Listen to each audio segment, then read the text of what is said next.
لم بشرادتين بواتي وهم مهتدون واتا للدنيا هداية دراون بو شرع خوا بزانستو كردوا هداية بزانس هداية رنموية هداية بكردوا واتا هداية توفيق اوانا هداية دراون لا اخيرت دابو بهشت هل وكو خواي قولة سبارد بها ولاني دوزاق تفرميت احشروا الذين ظلموا وأزواجهم وما كانوا يعبدون من دون الله فاهدوهم إلى صراط الجحيم. لا سورة الصافات لا آية بستدو بستدسي أم هدايتي آخرة بو أوانايا كظلميان كردوا وابرو دوزاق رنموي دكرين بلانبر أمانا أوانا إيمانا هنا وظلميان تيكال إيمانا نكردوا هداية درام بو بهاشت زوربي راوكاراني قرحان دلين أولئك لهم الأمن وهم مهتدون أمن بس بي آخرة وهداية بس بي دنيايا وتي راس هردو كان دجيريته هداية وأمن بو دنيا وآخرتها وكاري باسكرنيم آية لم بابا أويك أخواي قولا همنايتي ديگير كردو بو كسيك كشريكي بو بريار نداد أو أوي شريك بو أخوا بريار نداد يخوا فرستا بلقي لسر فضل توحيد وبوني همنايتي عبد الله بن زاد فرميت رحمة إخوة لسر بمناسبة آية لم بابا أوي بمرد لسر توحيد وسور نبرد لسر تاواني قولا همني ودلنياي بوي هي لسزاي آخرت دا كامش فضل توحيدا سودكاني آيتك يك هر کەسێکی من بێنید ئەوە ئەمن بۆی هەیە لە سزا ئەگەر چی تاوانێکی هەبیت و بچیتە دۆزەخیش هەتای نابێت لە دۆزەخ لەبەر ئەو وتەیە الذين آمنوا ولم يلبسوا إيمانهم بظلم أولئك لهم الأمن وهم مهتدون.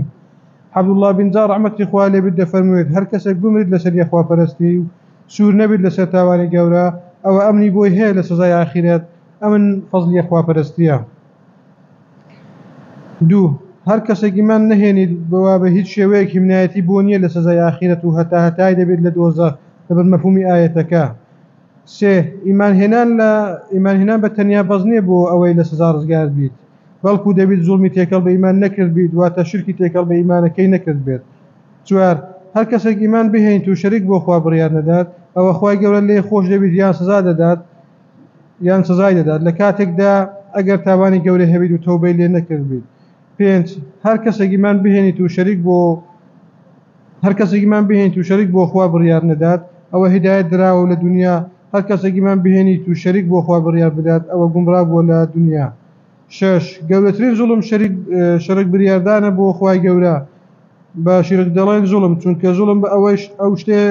ئەوەیە شتێک لە جێگای خۆی دانەنیت زوڵمی شیرکە چونکە عیبادەتێک دەکرێت بۆ بێزگە لە خواوە لە جێگای خوا دانەنراوە کە دەبوا بۆ خوا بوایە. حەوت زوڵم لەم ئایەتەمە باس پێی شیرکە بە هەموو جوورەکانیەوە چ گەورە بیت یان بچووک بەڵام بە شرکی بچووک کافر نابیت و هەتای نابیت. هەشت هەندێک زانە لەم ئایەتە دەکەونە بەڵگە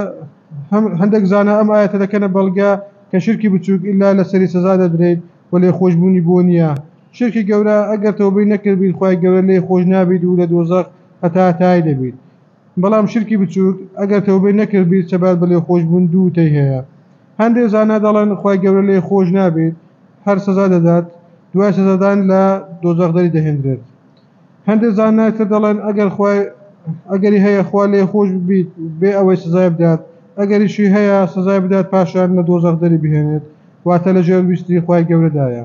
کەواتە هەردوو گوتە یەک دەنگن لەسەر ئەوەی کە خاوەنی شرکی بچووک لە دۆزەخ هەتا نابێت. هەر کەسێکیمان بهێنیت ئەوە ئەمنی بۆی هەیە لە سزا ئەگەر چی تاوانێکی هەبیت و بچیتە دۆزەخ هەتای نابێت لە دۆزەخ. عەبدوڵڵاه بن جار ڕەحمەتی خوا لێ بێت دەفەرموێت هەر کەسێک بمرێت لەسەر یەخواپەرستی و سوور نەبێت لەسەر تاوانی گەورە ئەوە ئەمن بۆی هەیە لە سزای ئاخرەت ئەمە فەزلی یەخواپەرستیە.